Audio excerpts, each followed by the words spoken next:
আমরা জানি অন্তর্বর্তীকালীন সরকার প্রায় 4 মাস হয়ে গেল।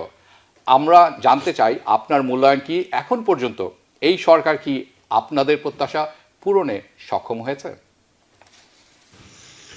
ধন্যবাদ আপনাকে এমন একটি প্রশ্ন করার জন্য, যেটা এই সময়ের একটি গুরুত্বপূর্ণ প্রশ্ন।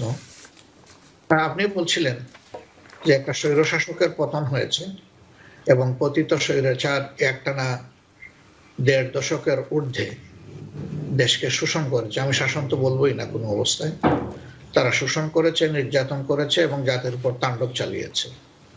দেশের সমস্ত সাংবিধানিক প্রতিষ্ঠান সহ গুরুত্বপূর্ণ সকল প্রতিষ্ঠানকে ধ্বংস করেছে। বিচার বিভাগকে দলীয় কার্যালয়ে পরিণত করেছিল এবং বিচারকদের কার্যত দলীয় কর্মী হিসাবে তারা ঘোষণা দিয়েছিল, যার কারণে বিচারকের সম্মানিত আসনে বসে 2জন বিচারপতি বলেছিলেন যে আমরা শপথবদ্ধ রাজনীতিবিদ। এর আগে বাংলাদেশের জনগণ এরকম কথা কখনো শুনেন। হ্যাঁ, তারা সত্যটাই আসলে সেদিন প্রকাশ করেছিল। তারা এখানে বিচার করতে বসেননি, তারা রাজনীতি করতে বসেছিলেন। আমাদের নির্বাচন কমিশন এবং নির্বাচনী প্রক্রিয়াকেও পুরোপুরি ধ্বংস করা হয়েছিল, যার কারণে দেশের মানুষ গত 3টি নির্বাচন পর কোনো ভোট দেওয়ার আগ্রহ রাখেনি, ভোট দিতেও যায়।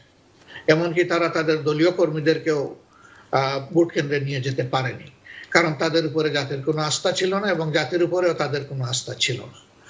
তো এইরকম একটা দেশের অর্থনীতি সহ সমস্ত সামগ্রিক বিপর্যয় যেখানে করা হয়েছে, ধ্বংস করা হয়েছে, এই সরকারের এখনো 4 মাস পুরো হয়নি। আজকের দিনটা পুরো হলে তাদের 4 মাস পুরো হবে। তো এরকম একটা প্রেক্ষাপটে দাঁড়িয়ে বলতে পারেন যে একটা কঙ্কালের উপর দাঁড়িয়ে তারা তাদের যাত্রা শুরু করেছেন এবং তারা এ পর্যন্ত যেটুকু করেছেন, দফায় দফায় বিভিন্ন রাজনৈতিক দলের সাথে, অংশীজনের সাথে, সিভিল সোসাইটির সাথে এঙ্গেজ হয়েই তারা কাজ করে যাচ্ছেন। তাদের কাছে প্রত্যাশা জনগণের অনেক, হয়তোবা আমারও প্রত্যাশা অনেক, কিন্তু প্রত্যাশার সাথে বাস্তবকে মিলিয়েও দেখতে হবে। এই দিক থেকে আমি বলবো না তাদের সফলতা কিংবা ব্যর্থতার সময় এখনই এসে গেছে। তাদেরকে আরেকটু সময় তো দিতেই হবে এবং তারা সংস্কার কাজ হাতে নিয়েছেন। সেই কাজের গতি হয়তো আমি বলতে পারি, আপনি বলতে পারেন যে এটাকে আরো একটু স্পিডি করা দরকার। তারা সেটাতেও অ্যাটেনশন দিয়েছেন এবং পর্যায়ক্রমে তারা নির্বাচনের দিকেই যাবেন। ওটাই তাদের মূল দায়িত্ব, যে একটা সময় সংস্কারে ন্যূনতম কাজগুলা সম্পন্ন করে বা মৌলিক কাজ সম্পন্ন করে তাদেরকে নির্বাচনের দিকে যেতে হবে। একটা জায়গায় এখনো কনসার্ন জনগণের রয়ে গেছে বিশেষভাবে, সেটি দ্রব্যমূল্যের যে অবস্থা বাজারে বিরাজ করছে, এটাকে মানুষের সমান সীমার ভিতরে নামিয়ে আনতে হবে।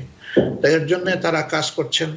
আমরা আশা করছি যে এই ব্যাপারে তারা সাকসেসফুল হবেন এবং তাদের সঙ্গত সকল বৈধ কাজে আমরা সকল রাজনৈতিক সংগঠনগুলা আমরা সহযোগিতা দেব, সমর্থন করব। সেটা আমরা বারবার বলছি, সেটা আপনাদের ধন্যবাদ।